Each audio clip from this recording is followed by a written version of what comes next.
Il nous reste plus qu'un quart d'heure alors. Ah, mais il y a quelqu'un qui est arrivé là. Ouais. Christian. Bonjour Christian. Qui utilise déjà ALS par ailleurs assez fidèlement, si j'ai bien compris aussi.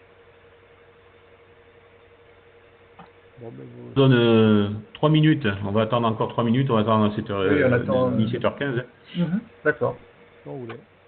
Donc, Christian qu'on connaît peut-être sous un pseudo, Gilles.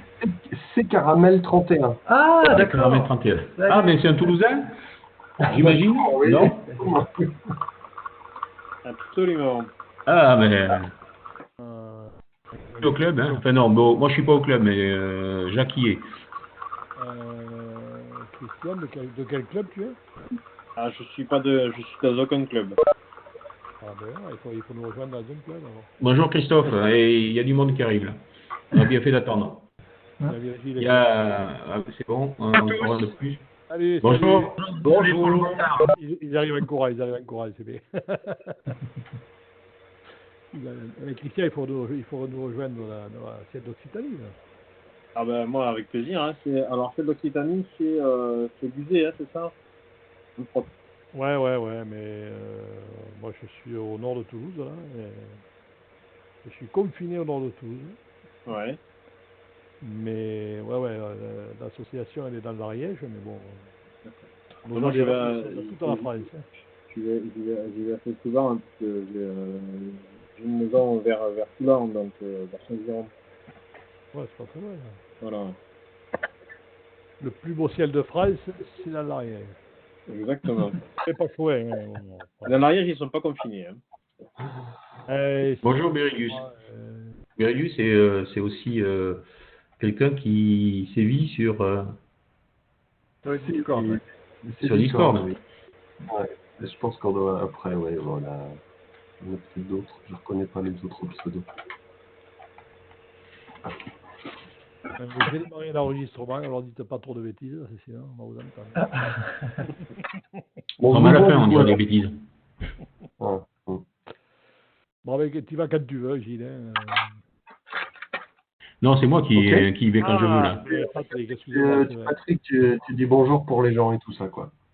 Oui, c'est ça, voilà. On te laisse la parole, pardon. Attends, voilà, je vais décoller, hein. Il est 17h15, on y va. Hein. Il y a quelqu'un qui est arrivé encore, je ne sais pas qui. Je vérifie. Ah ben c'est Pierre. Ah oui, c'est moi, oui. Bonjour. Salut Pierre. Bonjour. Bonjour. Bon alors, je démarre. Bon alors, aujourd'hui, on va vous présenter un logiciel qui est un pur produit du monde de l'astronomie libre et qui s'appelle AstroLive Staker. Et c'est un produit qui a été développé par 4 personnes qu'on peut rencontrer facilement sur les forums, notamment WebAstro, et des forums style forum de jeu un forum de jeu qui s'appelle Discord. Bon, je vais laisser la parole à Gilles qui lui va présenter le produit, et ensuite ce sera l'affaire de Frédéric qui lui va continuer à aborder plutôt l'aspect technique et utilisation. Oui, à toi, Gilles. Merci beaucoup. Oui, merci Patrick et merci Jacques de nous accueillir dans ce petit espace, c'est bien agréable. AstroLive Staker, c'est un anglicisme que moi je trouvais rigolo pour faire genre, on se prend un petit peu au sérieux, ça fait classe, AstroLive Staker. C'est effectivement un petit logiciel, c'est devenu un petit logiciel qui permet de faire stack en direct des images qu'on est en train de prendre avec son télescope. Évidemment, on parle d'astrophotographie. Alors, il y avait une question qu'on voulait poser sur le chat là, un petit peu pour l'audience générale. Est-ce qu'on est majoritairement là à l'écoute? Est-ce qu'on est plutôt sur des profils d'astrophotographes ou d'astronomes pur et dur de visuel? Je ne sais pas. Mais on va essentiellement parler d'éléments d'astrophoto.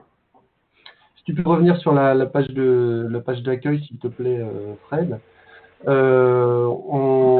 y a donc maintenant pour ce petit logiciel un site web, une adresse mail de contact. Je crois que d'ailleurs ça arrive chez moi directement, n'est-ce pas, Fred? Tu dois l'avoir ici. Ouais.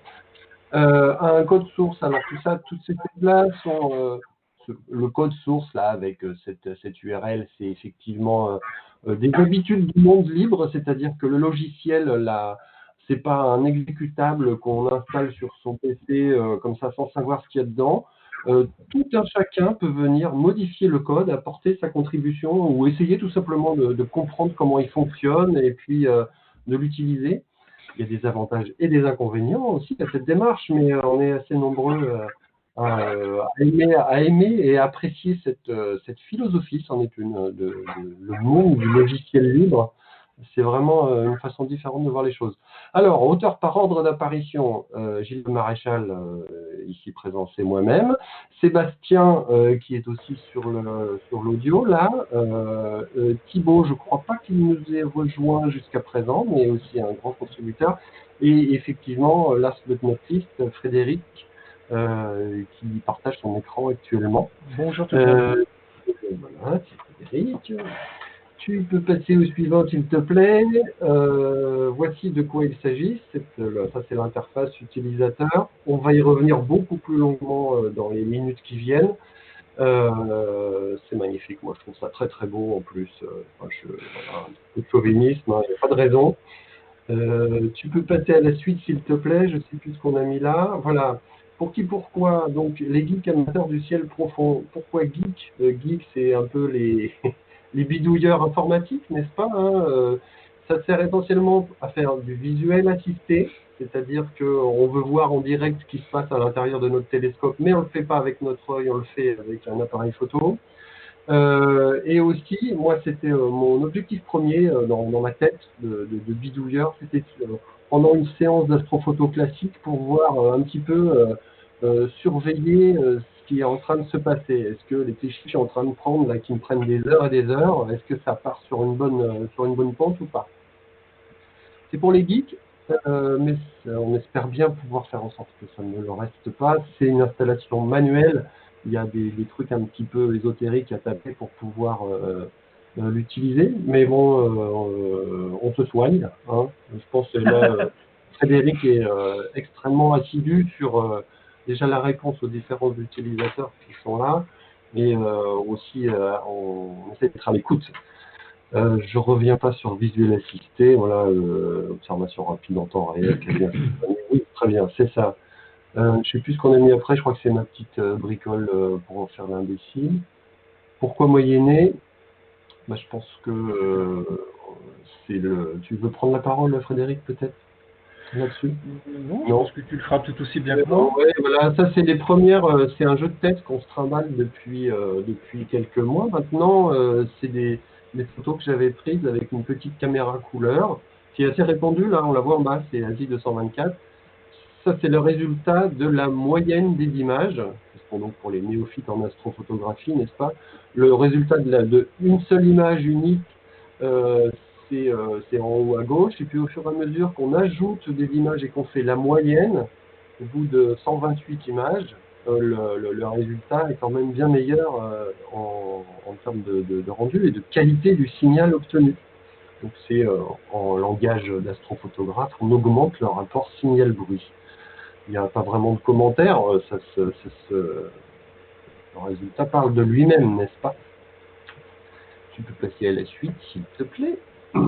La genèse, oui, je me suis amusé avec ce truc-là un petit peu, là, ça s'est fait en 7 jours. Hein, la lumière, c'était quoi?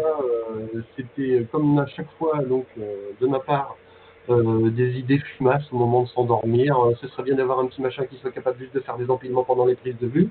Donc l'idée même du live stack, moi je la revendique pas, hein, je suis pas le premier à y avoir pensé, mais j'avais envie de faire joujou avec ça. Jour 2, se rendre compte que à un moment donné, un autre logiciel que j'utilise beaucoup qui est Cyril pour faire le stack pur et dur des photos, permettait de faire avec des scripts ce genre de travail.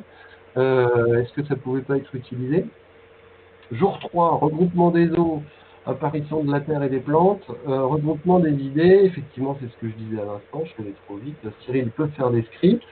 Et jour 4, c'est la première fois que j'ai essayé de faire ça, c'est-à-dire avec mon logiciel à moi, qui est Ecos, Indie, etc., Linux, open source, je prends une séquence de photos que j'ai essayé de faire, d'utiliser avec Cyril, piloter avec Cyril pour faire du stack en live.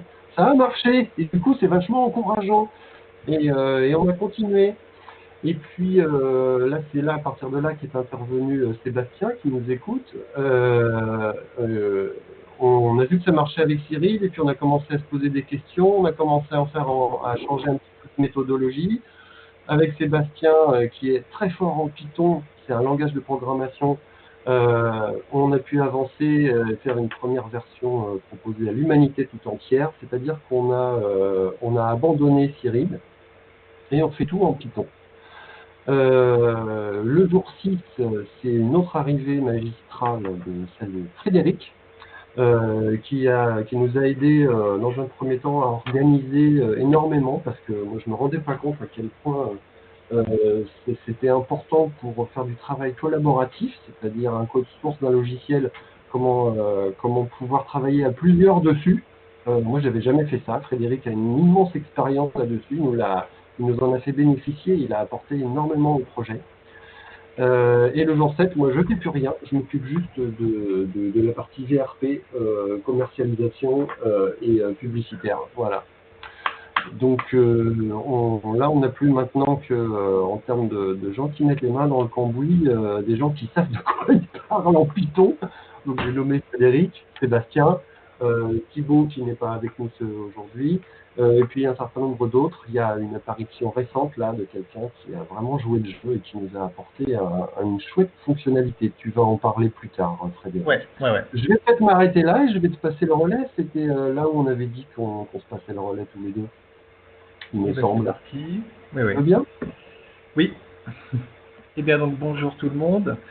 On va commencer par présenter vraiment généralement ce que fait ALS. Donc ALS c'est une application desktop, c'est-à-dire c'est une application qui est destinée à tourner sur un ordinateur, pas sur un téléphone, gratuite et open source, comme le disait Gilles, et ça c'est quelque chose auquel on tient. C'est-à-dire que on est tous, je pense, dans ce monde de l'astro et du développement logiciel des passionnés, et on a tous le goût du partage et de la mise à disposition du fruit de nos longues nuits de travail. Le principe de base, c'est que ALS pour l'instant ne s'occupe que de stacker les photos, d'enregistrer les photos, ne s'occupe pas des acquisitions. Donc il fonctionne en scrutant un dossier dans lequel votre logiciel d'acquisition préféré va enregistrer les images, et à chaque nouvelle image détectée dans ce dossier va appliquer tout un ensemble de traitements. Donc le dématrissage si besoin pour les images couleurs. Ensuite, on va aligner chaque nouvelle image sur l'image de référence qui est la première arrivée. Ensuite, on fait le stacking, c'est-à-dire qu'on va, maintenant que les images sont superposables, on va pouvoir faire la moyenne dont on vous a parlé un peu avant. À partir de là, arrive la phase qu'on appelle de pré-traitement, c'est-à-dire que à la fin du stacking, l'image qu'on obtient est quasiment noire, on voit à peu près rien, parce que les niveaux qu'on récupère, la lumière qu'on récupère du ciel profond est très faible. Donc à part quelques étoiles brillantes sur nos images, on voit à peu près rien. Donc ALS se charge de remonter l'intensité des niveaux les plus faibles de manière, on va dire, automatique, en analysant l'intégralité de l'image pour présenter, on va dire, sous forme d'un premier jet assisté, une image exploitable, potable, en première intention. Suite à ça, il propose des ajustements manuels, donc l'ajustement des niveaux, c'est-à-dire on va écrêter le niveau de noir, écrêter le niveau de blanc, et jouer sur les niveaux médians pour éclaircir ou assombrir l'image en fonction de ce que l'utilisateur voudra voir ou voudra faire exactement. Dernier traitement proprement dit de l'image, c'est la balance des couleurs. Le stretch automatique essaye déjà de corriger l'équilibre des couleurs pour avoir une image la plus neutre possible, mais il n'y arrive pas toujours bien, ou parfois simplement par choix esthétique, on voudrait apporter des corrections, donc c'est possible. On a juste 3 petites tirettes rouge, vert, bleu, dont vous avez certainement l'habitude. Et suite à ça, le résultat de ces traitements est enregistré sur disque pour pouvoir être ensuite, si besoin, exposé au travers d'un serveur web qui est intégré à ALS, qui permet par exemple, pour un cas typique d'usage dans un club d'astro, d'avoir ALS qui tourne sur un ordinateur et qui est contrôlé par, on va dire, le responsable de la session de visualisation, et d'avoir sur un autre écran, très très grand écran, ou sur les téléphones des membres du club,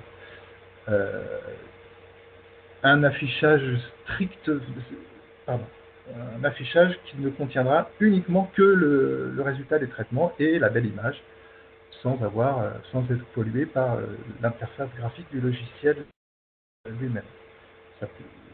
D'autres personnes qui ont utilisé récemment, que j'ai entendu discuter de ça, évoquent aussi la possibilité, lors de sessions de live sur YouTube, de pouvoir aussi, pour compenser les problèmes de débit vidéo ou de compression vidéo, d'exposer aussi sur l'internet globalement le serveur web d'ALS pour que les gens puissent avoir une qualité, profiter de la session live avec une qualité d'image optimale.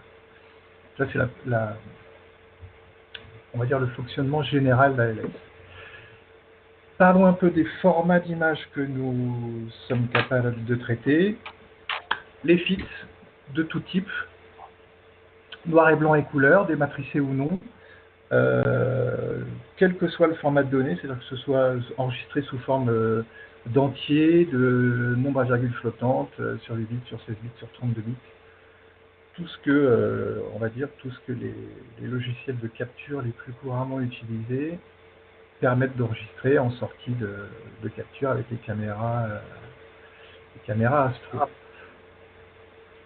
On est capable de lire aussi les fichiers RAW de la plupart de tous les boîtiers réflexes des grandes marques les plus courantes. J'ai spécialement fait apparaître les Canon et Nikon parce que c'est les fichiers que j'ai sous la main et pour lesquels je peux garantir que ça fonctionne. Je vous ai mis en dessous aussi une URL vers une liste des fichiers supportés par la librairie de code sur laquelle on s'appuie pour lire les fichiers RAW. Donc a priori, si vous suivez, je mettrai de toute façon un lien vers les transparents à la fin de la présentation dans le chat et vous pourrez aller consulter la liste des appareils photo supportés par la librairie qu'on utilise pour savoir si le vôtre en fait partie.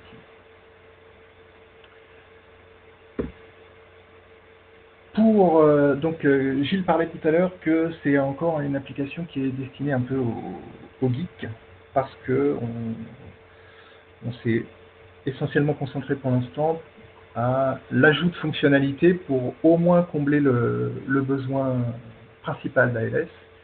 Et c'est vrai que l'installation sur le poste d'utilisateur est encore pas compliquée, mais elle implique pas mal d'actions manuelles et d'avoir une connaissance un peu précise sur la manipulation du terminal et sur l'installation de Python. Python, c'est un langage de programmation qui a besoin d'avoir un moteur, un interpréteur installé sur la machine. Donc, ALS pour l'instant ne fonctionne qu'avec les versions 3.6 et 3.7 de Python. Et on a réussi à le faire tourner, on le teste sur quand même pas mal de plateformes, on est quand même assez fiers de ça, c'est-à-dire que nous on développe et on utilise ce logiciel essentiellement sous Linux, mais il fonctionne aussi très bien sous Windows, sur Mac, sur Raspberry Pi 4, pareil, je n'ai listé que les machines sur lesquelles on est catégorique, on a fait des tests, on sait que ça fonctionne.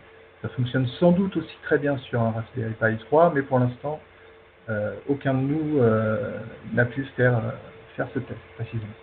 Et la Hubboard, qui est aussi un cousin du Raspberry, qui est une sorte de mini-ordinateur utilisé par notre ami Stéphou, qui a fait pas mal de tests aussi sur cette machine.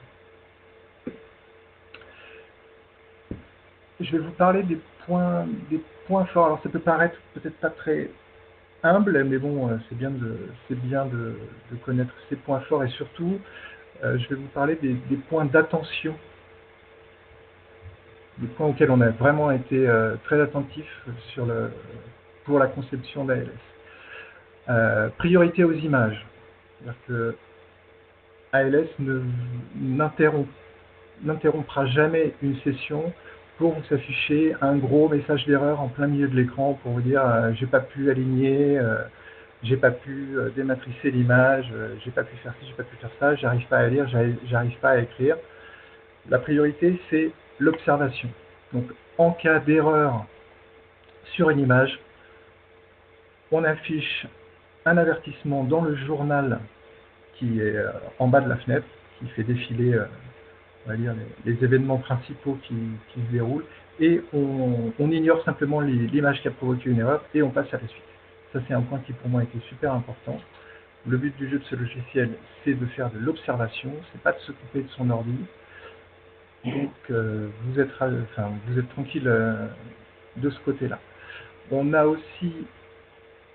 fait aussi très attention aux performances, parce que le L de ALS veut dire live, et que pour nous il est très important que l'utilisateur ne passe pas son temps à attendre les traitements. Donc on essaie déjà d'utiliser le plus de code préexistant, des fameuses librairies de code qui sont développées par d'autres projets. Et ça, c'est la magie un peu c'est un des avantages de l'open source, c'est-à-dire que quand des équipes de gens très compétents dans un domaine publient du logiciel qui fonctionne, l'idée c'est de l'utiliser, de ne pas réinventer la roue et passer des mois à refaire de la mise au point sur quelque chose que d'autres ont certainement fait mieux que nous et qui fonctionne. Donc il nous reste juste à trouver des petites astuces pour, on va dire, essayer de gagner encore du temps sur les étapes qui sont les plus gourmandes. Donc ça, c'est les astuces. Donc, par exemple, l'alignement sur une image qui fait 24 millions de pixels. Si on essaye tout de suite d'analyser l'intégralité de l'image pour trouver des points communs entre cette nouvelle image et l'image de référence, ça fait une quantité de travail énorme. On commence d'abord par chercher des points communs entre la nouvelle image et la référence sur un sous-ensemble de 10% de la surface totale. Si on trouve le nombre d'images le nombre d'étoiles minimum, le nombre de points communs minimum qu'on veut pour considérer qu'on a trouvé la transformation à appliquer pour aligner, on s'arrête là, pas la peine d'aller chercher plus loin. Si à 10% on ne trouve pas, on cherche sur une surface plus grande, 30% de la surface, et en cas d'échec, là on analyse l'intégralité de l'image, ce qui permet de gagner un temps fou sur la détection des transformations à appliquer la détection des points communs pour pouvoir appliquer les transformations avant l'alignement. Et pour le calcul des transformations, on a aussi fait en sorte que pour les images couleurs, on puisse traiter chaque couche couleur sur un cœur du processeur différent, ce qui permet de diviser par 3 le temps de calcul des transformations pour l'alignement. Ça, c'était les astuces pour la fluidité globale de l'application. On fait aussi très attention à ce que les chaînes de traitement principales qui sont le pré-processing, donc le dématrissage d'un côté, la deuxième chaîne c'est l'alignement et le stacking, la troisième chaîne c'est le post-processing, donc le stretch, l'alignement des niveaux et des couleurs. Ces traitements-là tournent en parallèle en plus de l'interface graphique. Donc, pendant que ALS fait tous ces calculs, l'interface graphique n'est pas figée pour autant. Vous pouvez vous déplacer dans l'image, zoomer, continuer à utiliser le logiciel sans être embêté par ces problèmes qu'on a eu au départ qui rendaient le logiciel totalement inutilisable pendant qu'il faisait tous ces calculs. Donc, ce sont vraiment les points sur lesquels on a vraiment focalisé notre attention pour avoir quelque chose de stable, de performant et de fluide. La stabilité aussi, là, c'est pas formellement indiqué ici, mais c'est aussi quelque chose auquel on a fait très attention. On essaye vraiment de prévoir tous les cas d'erreur possibles pour que ALS ne crache pas. C'est-à-dire que, je vous ai parlé au début du fait qu'on fait très attention à ne pas polluer une séance d'observation avec d'éventuels messages erreurs. On fait aussi très attention à prévoir tous les cas d'erreur possibles pour éviter que d'un seul coup ALS plante et que vous vous retrouviez avec un logiciel qui est mort entre vos mains avec une séance qui est foutue. Faites très très très attention à ça. Parlons des performances. Je vous ai dit plus tôt qu'on avait fait que ALS tourne sur différentes plateformes. On a fait des tests avec des images qu'on a capturées nous-mêmes et qu'on s'est fait fournir par différentes personnes qui nous aident. On a pris des caméras, on va dire les caméras les plus couramment utilisées. On a fait les essais sur, comme vous le voyez sur la droite, sur des caméras qui fournissent des images de taille variée et de type varié, couleur ou monochrome. Donc pour une caméra noir et blanc qui fournit des images d'assez grande dimension, la SI178 qui fournit des images de 3000 pixels sur 2000 qui correspond aux barres rouge vif sur ce graphique, on voit que sur une petite bécane comme le Raspberry Pi, le temps de traitement total est inférieur à 10 secondes, ce qui est tout à fait honorable. Quand je dis temps de traitement total, c'est le temps écoulé entre le moment où ALS détecte que l'image a été écrite par votre logiciel de capture jusqu'au moment où le résultat du stacking et de tous les traitements est écrit sur disque dur. C'est vraiment le temps complet de passage de l'image pardon, dans toutes les étapes de traitement. Même sur une petite bécane comme le Raspberry Pi 4, on est à moins de 10 secondes sur une image noir et blanc de 3000 sur 2000. Et ça monte par contre ensuite assez vite sur les images de boîtiers réflexes. Ah, tu veux dire rouge vif, mais ça apparaît en orange, moi, là, celle de l'Asie 178. Pardon ? Les couleurs, ouais, là, l'Asie 178, pour moi, sort en orange et pas en rouge vif, mais c'est... D'accord, voilà. Ok. C'est la deuxième barre dans chacun des groupes. Oui. Et vous noterez que le Raspberry Pi on n'a pas de mesure de perf d'images de Canon 80D, d'énormes images de 6000 sur 4000 sur le Raspberry Pi, parce que tout simplement il n'a pas assez de RAM pour gérer et empiler ces grosses images. Donc, il faut vraiment être courageux pour être prêt à attendre plus d'une minute, voire 1 minute 30 pour traiter ce genre d'image sur ce type de machine. Il ne faut pas se mentir, le traitement de grosses images issues de boîtiers réflexes de dernière génération, c'est plutôt destiné à tourner sur des ordinateurs de bureau ou sur des portables assez puissants. Mais en tout cas, on voit que pour les images issues de caméras astro utilisées essentiellement en pause assez courte, on est capable de traiter les images en une dizaine de secondes sur la plupart des plateformes, ce qui permet justement de faire du visuel assisté sans avoir l'impression d'attendre sa machine. On a encore quelques petites pistes d'optimisation de performance pour la suite. Il y a un bon espoir de réduire encore ces temps de processing de 20-30% sans être trop optimiste. Tout logiciel a ses problèmes et ses limites. Sous Windows, l'auto-stretch adaptatif, alors c'est quelque chose dont je ne vous ai pas parlé, l'auto-stretch qui est la première étape en sortie d'empilement propose deux méthodes.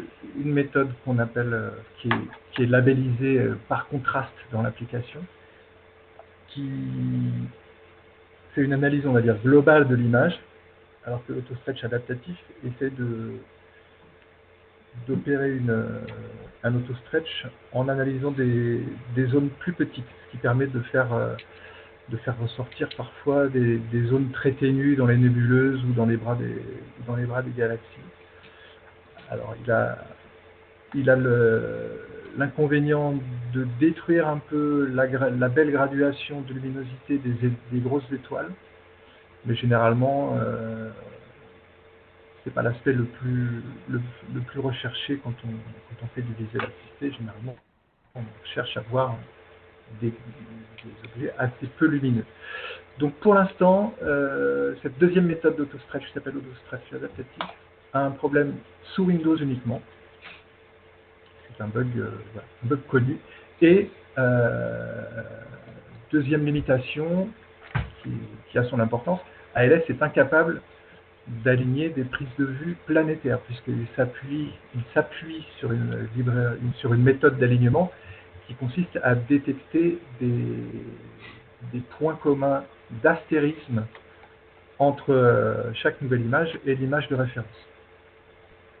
Donc pour l'instant, pas de planétaire. On verra si le besoin s'en fait sentir, mais je pense qu'à ce niveau-là, l'offre logicielle est très fournie et je ne pense pas que ALS s'oriente, en tout cas dans un avenir proche, vers la gestion des prises de vue planétaires. Pour les améliorations à suivre, on est toujours en cours de développement, même si au bout d'un moment on va finir par se dire qu'on est arrivé au bout de ce qu'on voulait faire, on en est loin et le développement est actif et continu. Vous l'avez certainement vu rapidement, mais je vous montrerai ensuite en détail lors de l'utilisation. Pour l'instant, ALS et tous les messages affichés à l'utilisateur sont en anglais. Je pense que c'est un choix qui a été fait au départ pour pouvoir diffuser le logiciel le plus largement possible. La prochaine version, qui sera la version 0.7, qui j'espère sortira assez rapidement, permettra la traduction, l'affichage en français, de tous les messages et de toutes les étiquettes qui sont affichées à l'écran. La soustraction des darks, ça c'est une fonctionnalité qui a été développée par justement quelqu'un qui est extérieur à l'équipe originale de développement, qui a utilisé au sein de son club avec son équipe ALS et qui a été confronté à l'apparition de problèmes liés aux signaux dark sur sa caméra.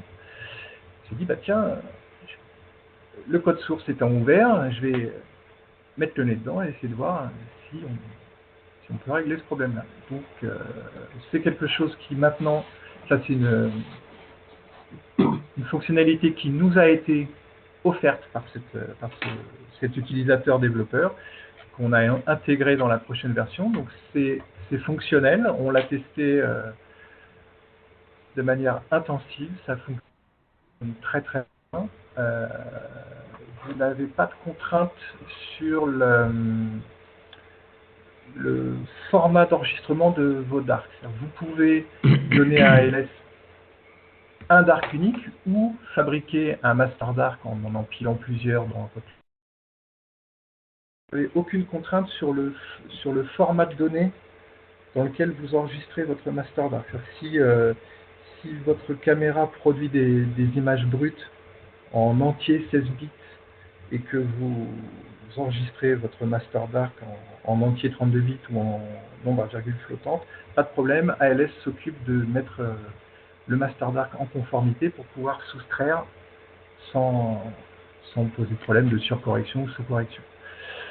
La suppression des pixels chauds, il arrive parfois que même en soustrayant les darks, il reste quelques vilains pixels chauds ou tout simplement que vous n'ayez pas la possibilité d'avoir préparé des darks avant votre session et ce serait dommage de ne pas supprimer au moins les plus gros pixels chauds. Donc ça pareil, c'est une fonctionnalité qui nous a été, une contribution qui nous a été faite par la même personne. Moi j'ai eu l'occasion de la tester, ça fonctionne pas mal. Troisième point, la customisation du seuil pour l'alignement. Certains utilisateurs d'ALS nous ont remonté des problèmes d'alignement sur des champs avec des focales très longues, donc des champs assez étroits où se trouvaient très peu d'étoiles. Par défaut, quand on a codé l'alignement, on a fait en sorte que ALS cherche 25 points communs entre chaque nouvelle image et l'image de référence. Il y a parfois des situations où on ne trouve pas 25 étoiles ou 25 groupes d'étoiles pour être plus précis dans le champ. Donc, une fonctionnalité a été rajoutée à ALS qui permet de modifier ce seuil pour pouvoir aligner des images avec des champs très étroits dans lesquels se trouve peu d'étoiles. Donc ça, ce sont des améliorations qui sont en cours de développement, qui sont pour les 3 dernières déjà finalisées, déjà testées et qu'on considère comme étant terminées et fonctionnelles. La traduction en français, elle, nécessite encore un peu de travail, justement pour traduire en français ce qui vient de ces nouvelles fonctionnalités et quelques petits points qui restent. Mais c'est d'ores et déjà utilisable. C'est-à-dire que ALS, le code source publié, et nous publions en fait 2 branches parallèles. La version qu'on appelle stable, qui est officiellement sortie, qui tient toutes les fonctionnalités testées, éprouvées et sorties officiellement. Et vous pouvez aussi utiliser le code source de la branche du développement sur laquelle se trouvent les développements en cours qui sont, on va dire, déjà bien testés, non officiellement publiés, mais qu'on estime, nous, d'ores et déjà utilisables. Donc toutes ces fonctionnalités de soustraction de dark, la suppression des pixels chauds et la customisation du seuil sont d'ores et déjà utilisables et ça fonctionne très très bien. Une amélioration prévue à court terme, c'est la simplification de l'installation pour que, quelle que soit la plateforme de l'utilisateur, il n'ait pas à récupérer du code source, à taper les commandes ésotériques dans un terminal ou dans une fenêtre.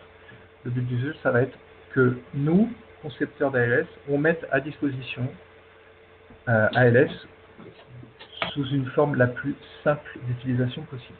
Donc, je suis en train de travailler là-dessus. À la finale, vous aurez un fichier unique avec une belle icône. Vous double-cliquez, ALS se lance, c'est terminé. Ça, c'est un but à court terme et qui, je pense, va simplifier l'utilisation et de fait l'adoption du logiciel. Et à moyen terme, nous voulons pouvoir gérer les acquisitions avec ALS aussi directement, en utilisant le protocole INI, ne plus être limité à la surveillance d'un dossier et pouvoir piloter le matériel d'acquisition directement.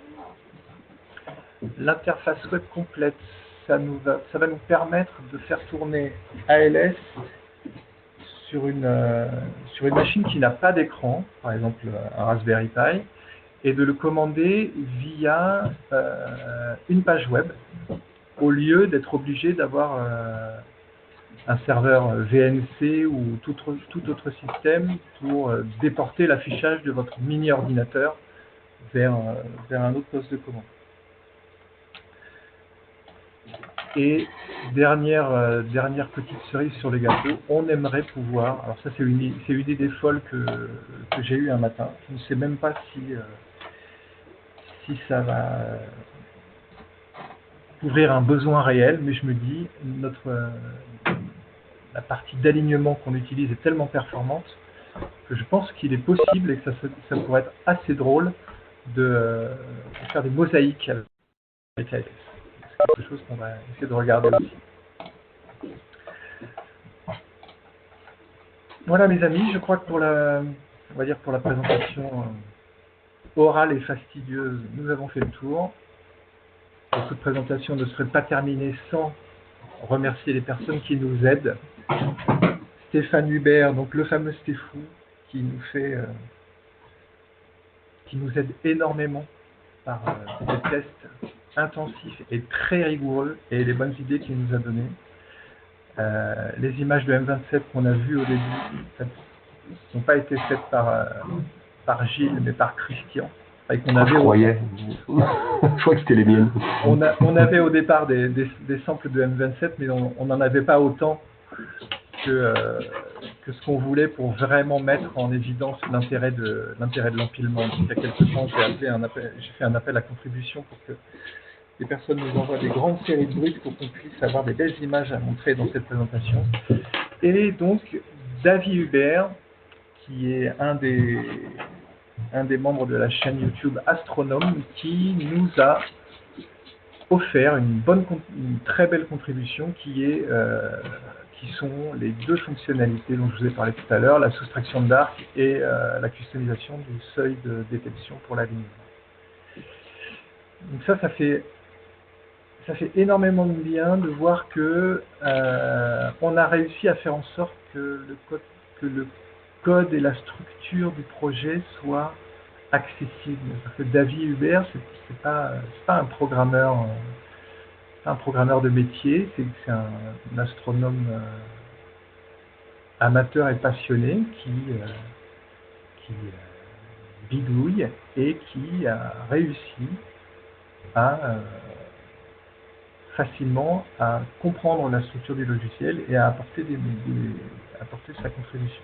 Ça, c'est quelque chose qui, dans le monde de l'open source, est très important et c'est quelque chose que moi je voulais rendre facile. Donc quand vous l'avez vu, Gilles vous l'a expliqué dans la genèse, je suis arrivé dans le projet après qu'il ait démarré et c'est vrai que ça a été un de mes premiers chantiers, ça a été de restructurer le code source de l'application pour faciliter les contributions futures. Et la contribution de David qui a été intégrée à la version de développement il y a quelques semaines et l'aboutissement de ça, et j'avoue que c'est vraiment très appréciable de voir que ALS est utilisé de plus en plus, qu'il a l'air de remplir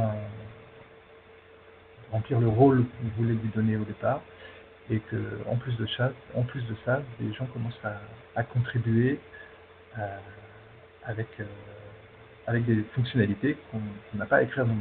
Ça, c'est vraiment une très très bonne chose et je pense un très très bon signe pour l'avenir. Voilà messieurs, ce qu'on pouvait dire avant de montrer à propos d'ALS. Merci. Est-ce que, parce que je pense qu'il y a quelque chose que vous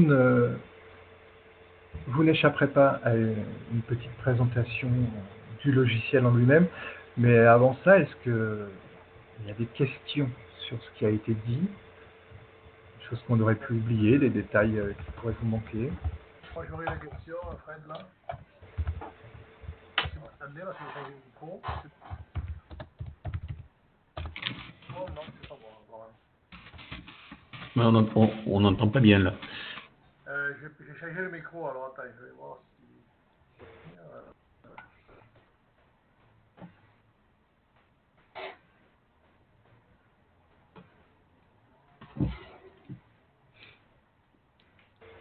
Moi j'ai une question à propos du binning.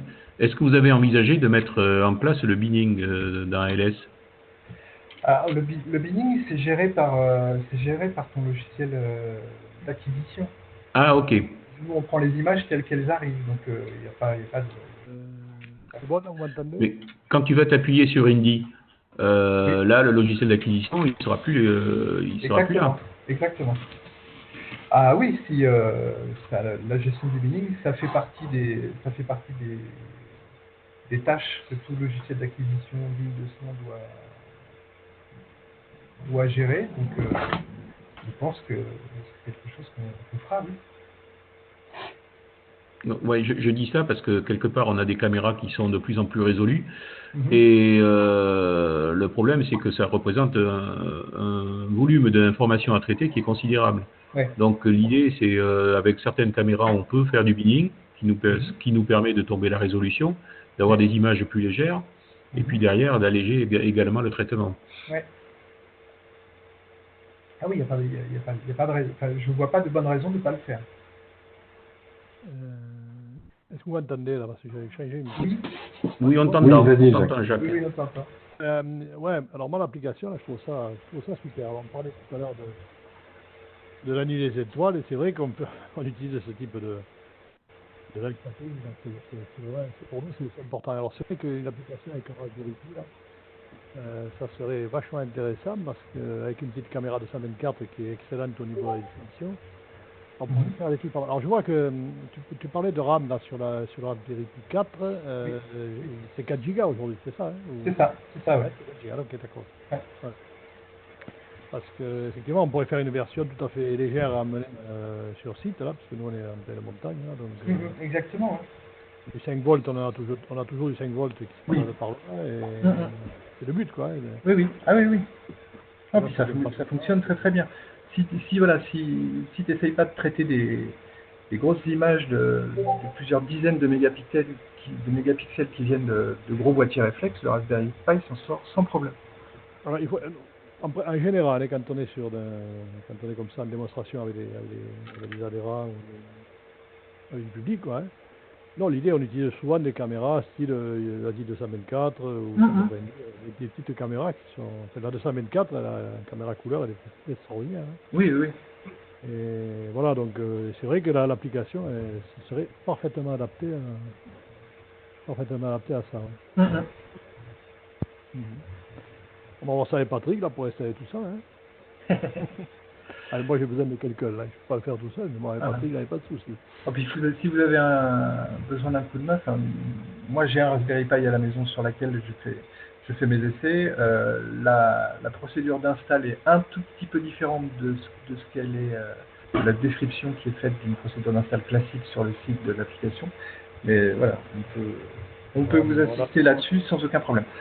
On a le spécialiste avec nous, il n'y a pas de souci. D'accord. Ah ouais, non, mais franchement, c'est super. Ouais.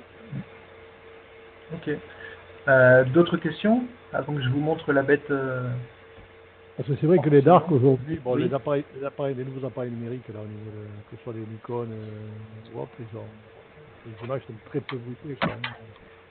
Ouais, mais il reste quand même quelques points chauds qui sont embêtants. Les temps de pause là sur les images que vous avez montrées, là, c'est quoi à peu près? Sur quelles images? Non, sur l'image que tu as montré au début, là, ouais, là. Ici, par exemple, là, c'est 4 secondes. Ah ouais, effectivement. Et c'est quoi, c'est un C8 ou un C9, ça, non? Très honnêtement, je ne sais pas. Je ne sais pas dans quelles conditions elles ont été acquises. Oui, il va y avoir une belle ouverture. Effectivement, là, c'est une 224 et on voit qu'effectivement, en stackant ces images, elle aura poursuivi un bruit. Oui, déjà à ces images, c'est déjà très beau. Hein. C'est sûr. Chapeau pour les développeurs. C'est un super boulot. Merci. Donc on passe, je vous propose de... Je crois qu'il y avait quelqu'un qui avait l'air de se manifester là. Non? Bon, je vais laisser, excusez-moi. Vas-y Fred. Donc je vous propose de vous montrer rapidement pour cet après-midi l'application en elle-même. il y aura une démo ce soir, hein, si la météo le permet, qui sera bien plus complète. Donc, vous voyez toujours mon écran, oui? Oui. Donc voilà comment se présente ALS. Il y a quatre grandes zones de travail. Vous voyez mon pointeur, oui, j'imagine. Donc, moi, je ne le vois pas. Non, j'en vois pas le pointeur. Hein. D'accord. On n'a pas le mode jour dessus? Non. D'accord. Non, on a fait le choix de ne pas avoir de switch jour-nuit, on est en mode nuit. Donc ici, la partie que vous voyez à gauche de l'écran, la partie qui permet de contrôler la session. Donc le démarrage, la fin de la session, de choisir le mode de stacking et savoir si oui ou non vous voulez aligner. Il y a des cas d'usage où le suivi de la monture le suivi est de tellement bonne qualité qu'il est parfois inutile de chercher à aligner. Ça permet de gagner du temps. On a beaucoup parlé d'empilement par moyen-âge. On a aussi la possibilité d'empiler en mode somme, pour certains cas particuliers. Vous avez le compteur principal qui vous montre le nombre d'images déjà stackées. Vous pouvez évidemment arrêter de démarrer le serveur web, décider à n'importe quel moment d'enregistrer l'image courante, parce que ce que je vous disais tout à l'heure, à la fin du traitement, qu'à la fin du traitement, le résultat du traitement était enregistré sur disque. Par défaut, on écrase le résultat sur disque, on écrase le résultat du traitement précédent, de l'image précédente. Si vous voulez conserver une image particulière, vous pouvez le faire en cliquant sur ce bouton Save Current. Et si vous cochez cette petite case, là vous indiquez à ALS de garder sur disque le résultat de chaque étape. Donc dans le cas d'une session d'empilement de 128 images, si vous cochez cette case, vous avez toutes les étapes intermédiaires. C'est d'ailleurs comme ça que je m'y suis pris pour obtenir les images intermédiaires que vous voyez sur ce slide. Et en dessous, vous avez l'état des quatre chaînes de traitement principales dont je vous ai parlé tout à l'heure. Le pré-processing, le stacking, le processing et la sauvegarde sur disque. Chacune de ces chaînes est alimentée par une file d'attente et vous avez à droite un indicateur sur le statut, pour savoir si cette chaîne de traitement est occupée ou non. Ces files d'attente nous permettent de pouvoir, comment dire ça, si vous enchaînez des prises plus vite qu'ALS peut les traiter, elles seront simplement mises en file d'attente et traitées à mesure qu'ALS peut les traiter. Ça, vous ne perdez aucune image intermédiaire. Si vous êtes un peu patient, vous pouvez envoyer une avalanche d'images dans ALS et s'il met plus de temps à les traiter que vous ne mettez de temps à les produire, pas de problème, elles finiront toutes par arriver à la fin de la pile. La partie basse de l'écran, c'est le fameux journal. C'est ici que ALS va vous notifier de tous les événements importants, chaque fin de traitement dans une des chaînes et les erreurs potentielles. Comme je vous l'ai dit tout à l'heure, on a apporté une attention particulière à ce que rien ne vienne polluer votre séance d'observation. S'il y a une erreur ou un problème particulier, une image qui ne peut pas être alignée parce qu'il n'y a pas assez d'étoiles dans le champ, un fichier corrompu sur le disque qu'on n'arrive pas à lire, les messages erreurs apparaîtront en bas dans un espèce de journal défilant. À vous d'y prêter attention ou pas. Vous pouvez même le cacher tout simplement à l'aide de l'utilisation des menus là-haut. Et on va parler maintenant de la partie principale, enfin, d'une autre partie très importante, qui est la partie qui est à droite de l'écran ici, qui est la partie consacrée au traitement. Vous avez en haut de l'écran un affichage d'histogramme. Et ensuite, de quoi commander et paramétrer les trois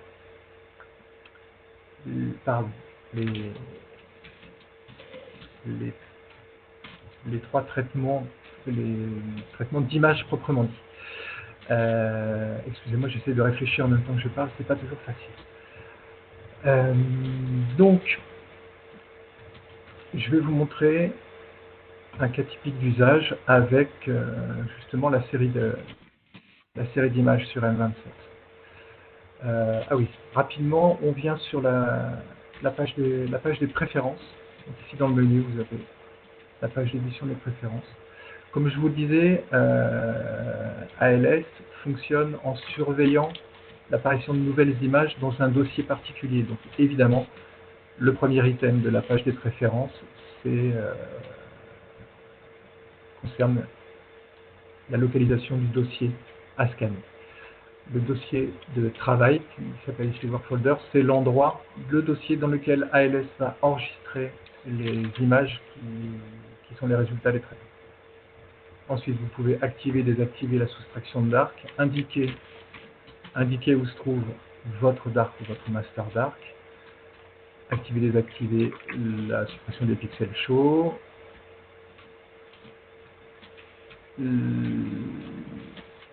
le nombre de points communs cherchés pour l'alignement. Oui, ça on l'a pas dit.